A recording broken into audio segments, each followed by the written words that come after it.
Bom dia, nono ano, tudo bem? Aqui é a professora Camila, né, de Geografia, dando continuidade à nossa segunda aula, né, também sobre o continente asiático, já que a gente vai se propor a estudar ele, né, esse bimestre.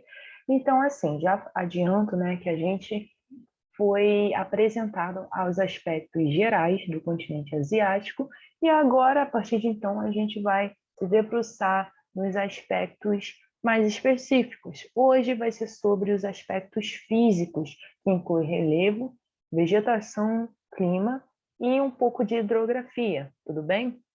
Então, já fazendo os comentários, né, que eu sempre faço, vou indicar as páginas de leitura, vou indicar os exercícios, alguma indicação por fora também pode acontecer. Essa aula eu vou indicar um conteúdo de um site e eu também vou disponibilizar o gabarito da aula anterior para vocês verem se acertaram ou não, tudo bem?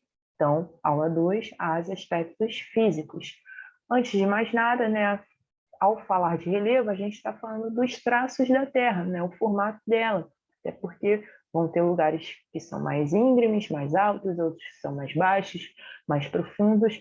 Então, o relevo ele serve para isso, para a gente identificar onde fica mais alto, onde fica mais baixo, até mesmo porque, né, a gente consegue aí entender como se deu esses processos de soerguimento, por exemplo, de rebaixamento, mas o que interessa aqui agora é falar do relevo asiático. A gente viu, né, na aula introdutória que lá estão os maiores contrastantes do planeta. O que isso quer dizer? Que lá você vai encontrar desde os relevos mais soerguidos até os mais baixos. É lá que estão as maiores cadeias de montanha do mundo. O nome que se dá para a cadeia de montanha é cordilheira, né? Ou seja, a cordilheira do Himalaia, por exemplo, está lá. E o nosso ponto máximo, né, o conhecido teto do mundo, é o Monte Everest, que justamente está na cordilheira do Himalaia, lá na parte do Nepal. Tudo bem? E a gente também tem a maior depressão absoluta conhecida de todo o planeta. Isso quer dizer que a parte mais profunda do interior, que né, encontra o interior da Terra, porque está abaixo do nível do mar, ou seja, de fato a gente sequer consegue enxergar. É difícil ir até lá, né? É até perigoso, porque a pressão da Terra é tamanha que realmente se torna um ambiente hostil, né, para a vida, apesar de ter alguns seres muito exóticos lá, né? Tem filme, até o filme do Nemo mostra um pouco disso. E é o Mar Morto, né? 430 metros abaixo do nível do mar. A gente diz também que lá tem predominâncias de planaltos. E o importante de um planalto, né, que é uma parte de relevo alta, né, não chega a ser uma montanha, né, mas é alta e aplainada, é que esses planaltos, por serem altos, né, e por ter gelo, né, e descongelar, geralmente são eles que delimitam as bacias hidrográficas, onde mais se circulam os rios, né, onde se alimenta, por exemplo, os aquíferos, né, os lençóis freáticos que a gente conhece bem. E aí eu coloquei três exemplos, do Tibete, a Mongólia, Arábia, perdão, botei errado, e Irã. E aí a gente tem uma outra questão. Sabemos já, né, podemos ver na aula introdutória, que a Ásia possui grande atividade sísmica, né? Os tremores da Terra acontecem com muita frequência.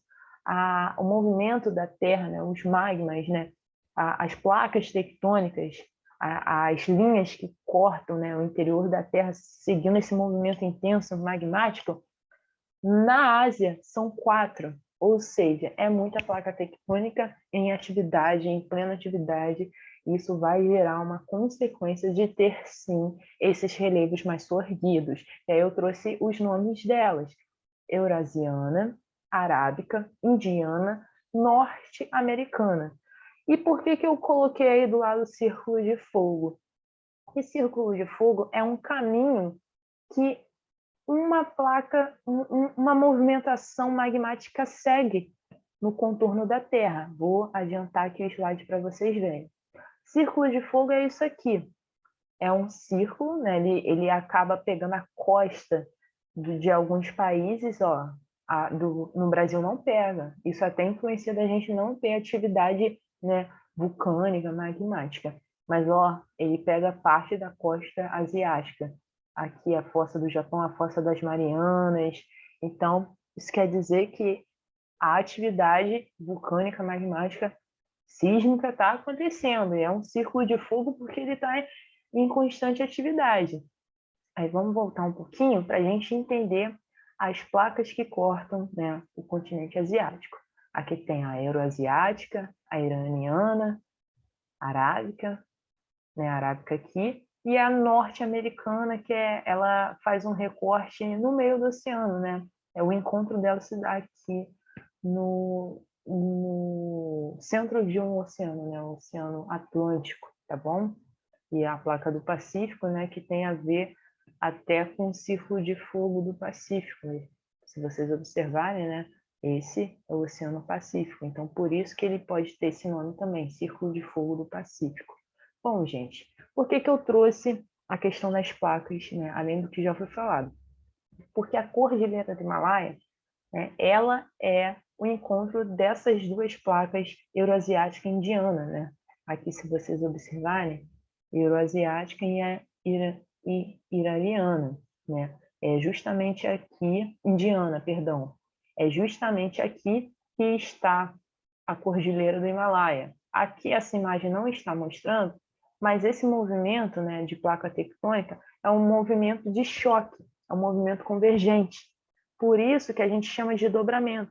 E conforme tem essa intensidade da Terra, uma parte soergue e a outra baixa. Por isso que se diz, né, que são dobramentos. E dobramentos modernos, aqui, ó, o termo que eu usei, dobramentos modernos, porque são dobramentos que estão acontecendo. Por isso que a Cordilheira do Himalaia, até coloquei aqui, ó, é considerado o conjunto de montanhas mais jovens do mundo, porque estão sendo constantemente, né, formadas. Aí, além disso, a gente tem as planícies. Planícies é o relevo rebaixado, geralmente próximo de rio, de mar, né? Que tem aquele desgaste, que a água, né? Ela leva, né, sedimento. Então, tem esse papel aí de rebaixar, né? Cada vez mais.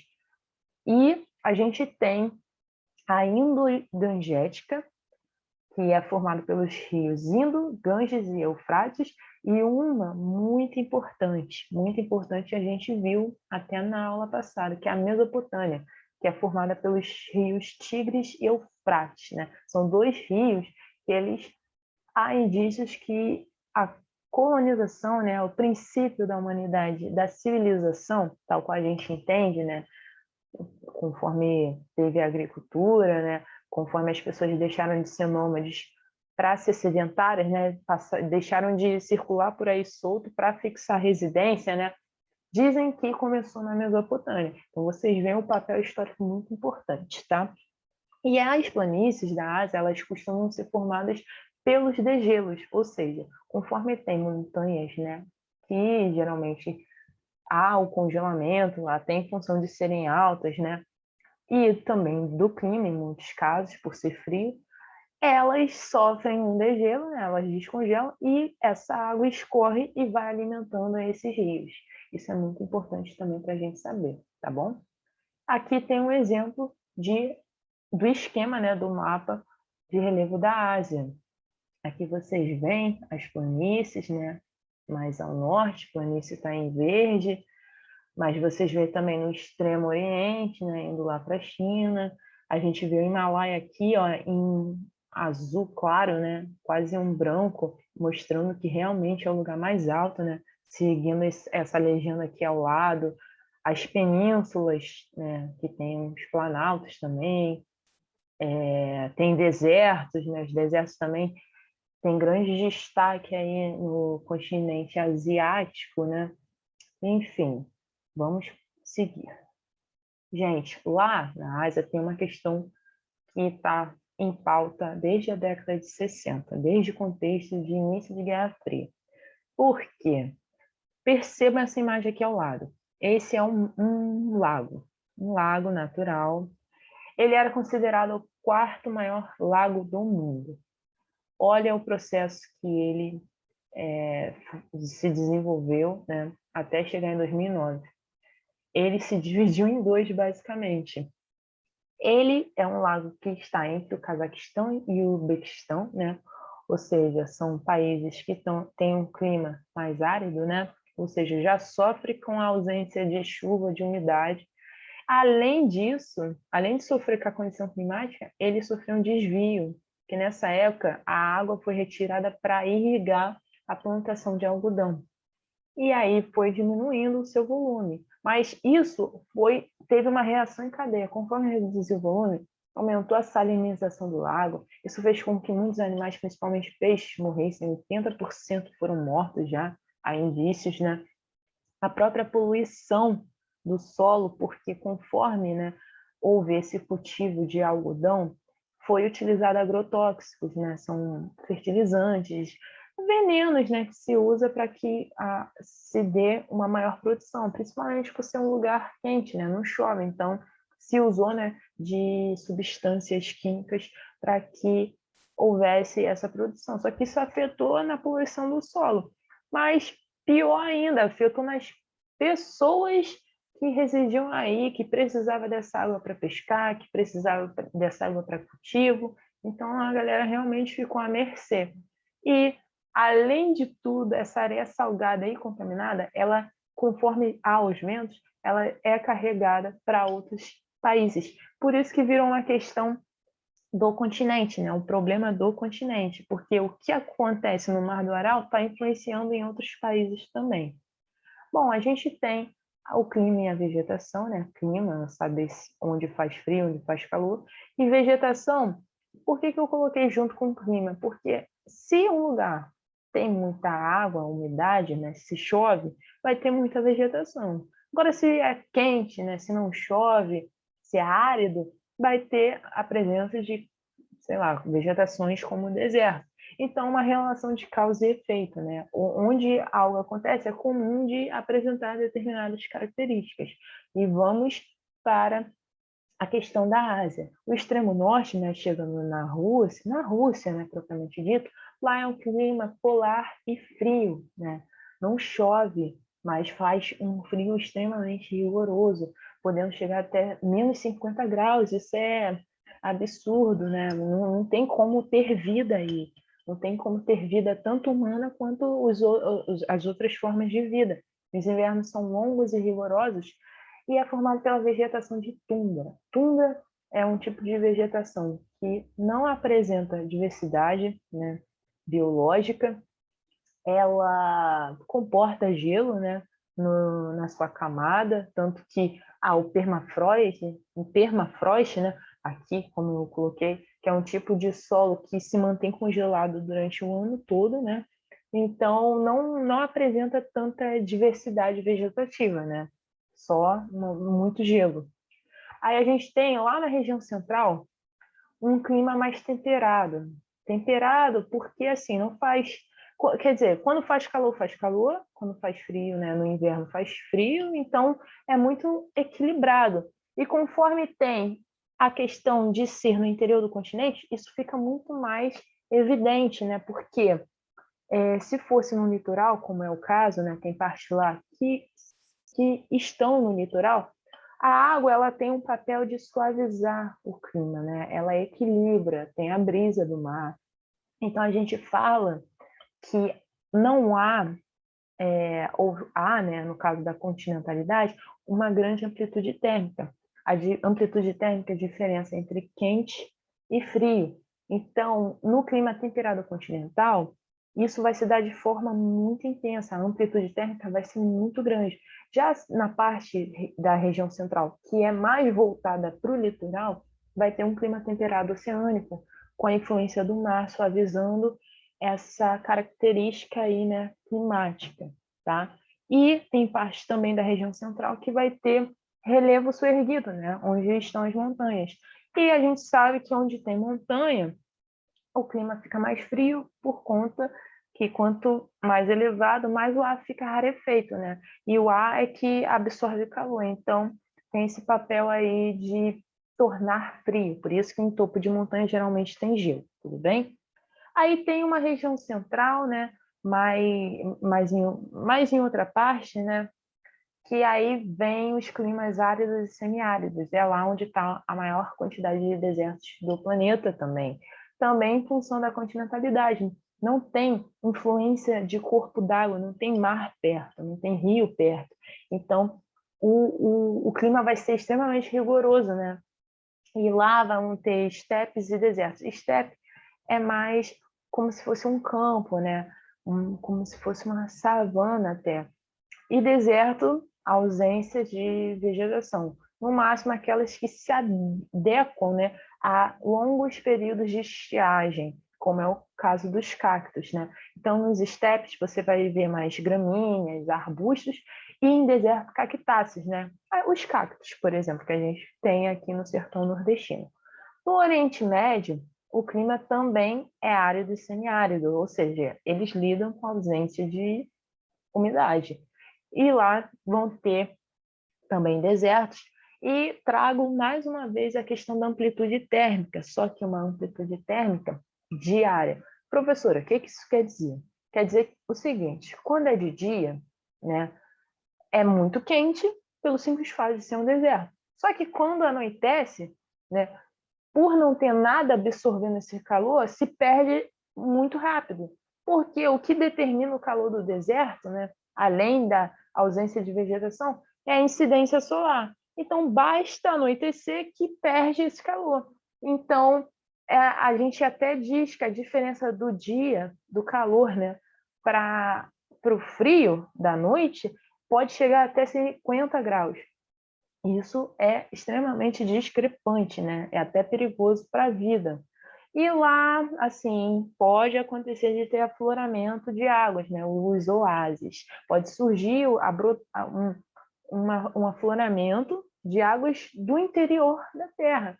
É o exemplo de Damasco na Síria, né? A capital de Damasco é a Síria.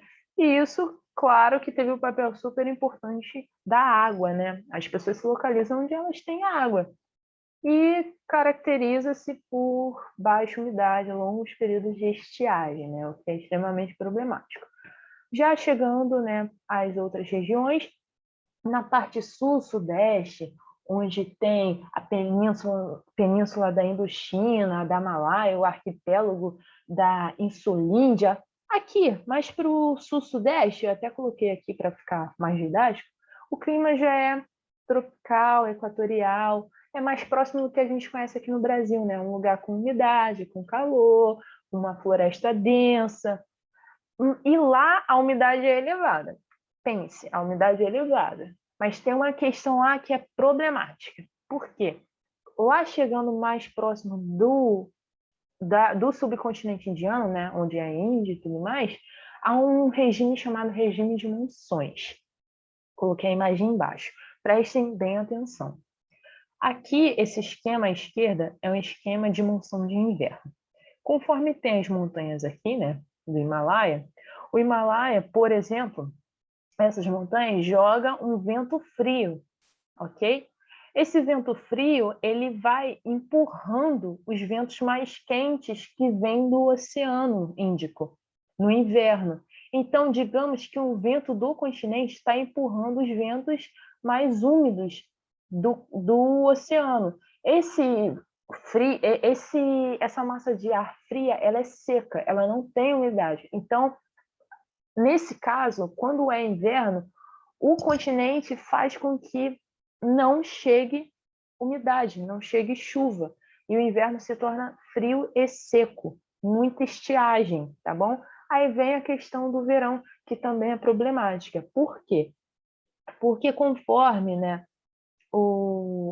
a umidade do oceano, né, tendo em conta, na verdade, quando há a porção de ar fria vindo do Oceano Índico, encontra já uma massa de ar quente no continente. E aí dá choque, né? Massa de ar quente com massa de ar fria é chuva muito intensa.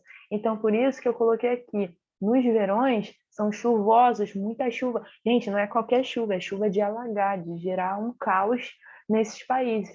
E nos invernos, os invernos se apresentam como muito secos, né? E já finalizando, lá na porção oriental, né? chegando em China, Japão, Coreia do Sul, mais esses outros do que China. A China tem um caso à parte. Mas esses países, eles têm um clima mais subtropical e temperado, né? Eles também apresentam umidade, mas também tem um caráterzinho de ser frio, né? Aí lá também vamos encontrar as florestas.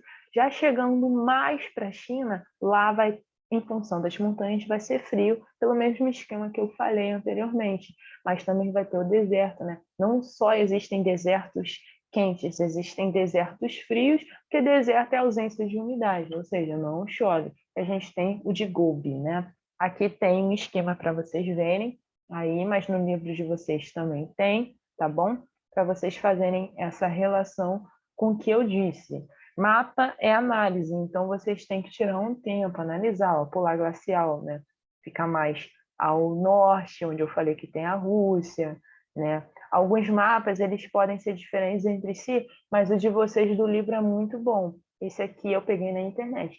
Mas vai lá na página 248, que vocês vão ver um mapa muito bom, e da 249 também, né? Um fala sobre o mapa de clima e o outro sobre mapa de vegetação. Bom, gente, para hoje é isso. Eu agradeço muito, tá? Qualquer coisa é só acionar a professora. Grande abraço.